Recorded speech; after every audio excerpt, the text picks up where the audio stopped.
Donc voici la deuxième vidéo sur la suite du changement d'état. Donc dans celle-là, je vais juste vous montrer on va juste regarder ensemble l'animation flash et puis en discuter un petit peu. Donc comme je vous ai fait écrire dans le cours, j'ai simplement écrit dans Google col89 espace Ramon espace état. Et puis là, vous allez aller sur le deuxième lien. Normalement, vous avez flash animation et vous cliquez dessus. Alors là, ça va vous ouvrir une page. Normalement, elle va encore rester blanche. Alors c'est un bug. Vous avez juste à la recharger en fait. Vous la faites recharger là, soit avec ce bouton là, soit en allant là et en appuyant entrée, et ça la recharge. Et là, vous devrez arriver ici. Donc cette animation flash, on va vite fait la présenter. Donc en gros, elle s'intéresse à montrer comment ça se passe, comment s'organisent les molécules d'eau à l'état solide, liquide et gazeux, et puis à nous montrer un petit peu comment ça se passe. Il y a des choses où je suis plus ou moins d'accord avec ce qui est fait sur cette animation, je vous le dirai. Elle est quand même globalement bien faite, même s'il y a des choses que je ne suis pas forcément d'accord. Donc tout d'abord ici, on peut voir qu'on a une molécule d'eau. On avait dit qu'une molécule d'eau, ou H2O, c'est une molécule qui est composée d'un atome d'oxygène, la boule rouge, et de deux atomes d'hydrogène. D'accord ? Donc là, on a l'impression qu'apparemment qu'elle en a trois, mais c'est parce qu'ils ont superposé les hydrogènes de d'autres molécules. Mais elle en a que deux, hein, je vous rassure. Donc là, vous pouvez voir que dans l'état solide, elles ne bougent pas, ces molécules. Elles sont liées entre elles. Donc elle est liée à celle-là, celle-là. Si le glaçon continue au-dessus, elle serait liée aussi à d'autres au-dessus. Et puis elle est liée aussi dans le sens de la profondeur. Là, c'est plan, c'est en deux dimensions. Donc elle est vers moi et puis vers l'intérieur de mon écran aussi. Et donc elle ne bouge pas. Par contre, on peut voir qu'elle vibre un petit peu sur elle-même. D'accord ? Donc ici, ensuite, vous pouvez lancer la fusion de ce glaçon.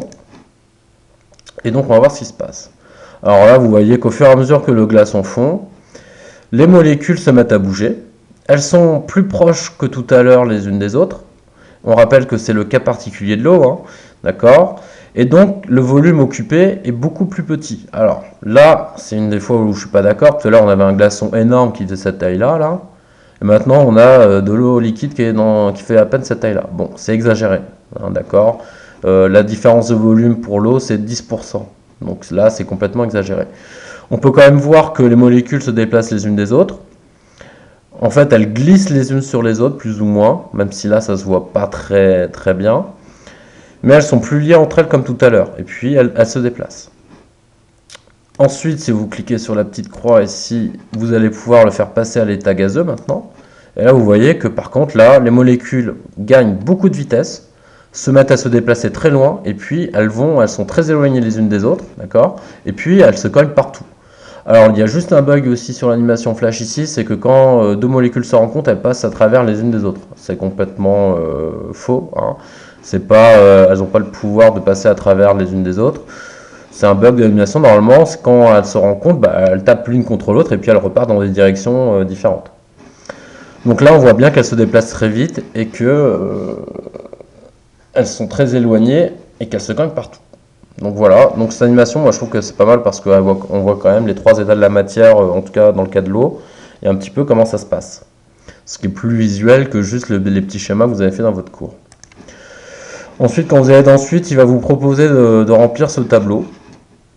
Alors, vous pouvez vous amuser à le faire.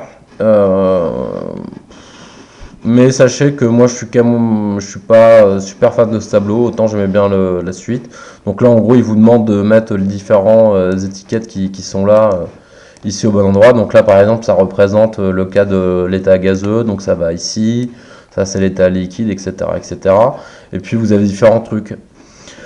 Alors lui il va vous dire des choses différentes au niveau de la liaison des molécules, surtout à l'état liquide. Donc moi je suis pas du tout d'accord avec ce qu'il dit.